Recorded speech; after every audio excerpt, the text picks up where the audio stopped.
the tactical experience of becoming a foster parent? What were the steps you took and how did it evolve? So, that point happened. So I started to look into how to become a mentor.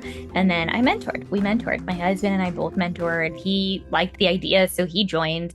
And yeah, it was a really great journey. You would get to go and see the kids at a residential. We saw pretty immediate that there was a need for teens. A lot of people love to give to the little kids and the babies, but we pretty quickly became a teen-centered family because we saw the need for that. So then after about a year into it, I had a kiddo that I was mentoring, and I noticed that he didn't go to school.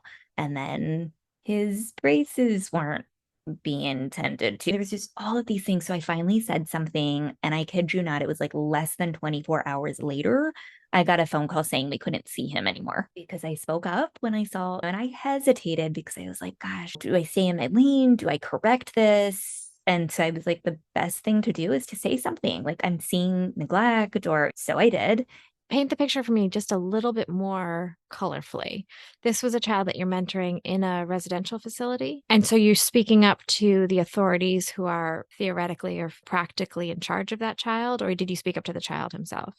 No, to the people that were in charge of the child. Okay. And do you feel like that was retaliatory? Oh, you're questioning our methodology or how well we're performing services for this child, and therefore you can't say, interesting. Yep. And there was no questions. I didn't even get to say bye. I don't know what happened to him.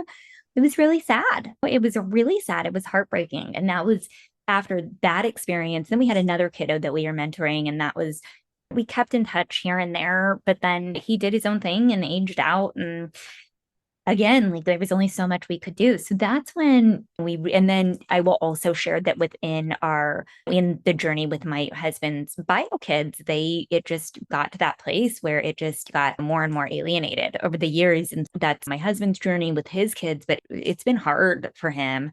And so there's been several years where he hasn't been able to have the relationship with his kids that he would have hoped or liked. And so when I went deeper into this, he never thought that he wanted any more kids or wanted to do any of this. But he's like, what are we doing? Like, we have this house, and we were still in Missouri because he was never going, even though we didn't have a close relationship with his bio kids, he was never, ever going to leave them while they were still in school, even if we weren't seeing them or they weren't coming around.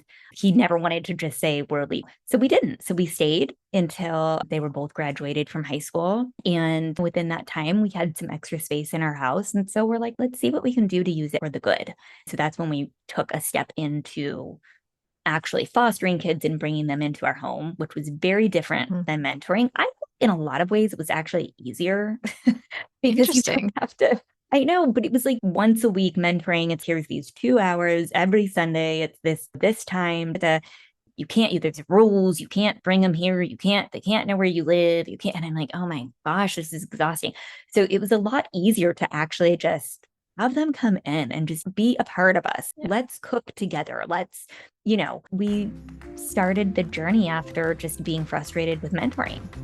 Hi, I hope you loved this little excerpt of Stork'd, the podcast where we talk about all things family building and families. This was a little taste of the bigger episode. We call it a Stork'd Munchkin. If you love what you heard, I highly encourage you to check out the full episode wherever you listen to podcasts. You can also find it on the Stork'd website at storkdpodcast.com. If you're in the process of building your own family or exploring what family means to you, and you want to stay up to date on all relevant topics related to family building, don't forget to subscribe to our newsletter. It's called Let's Start a Family, and it is found on Substack.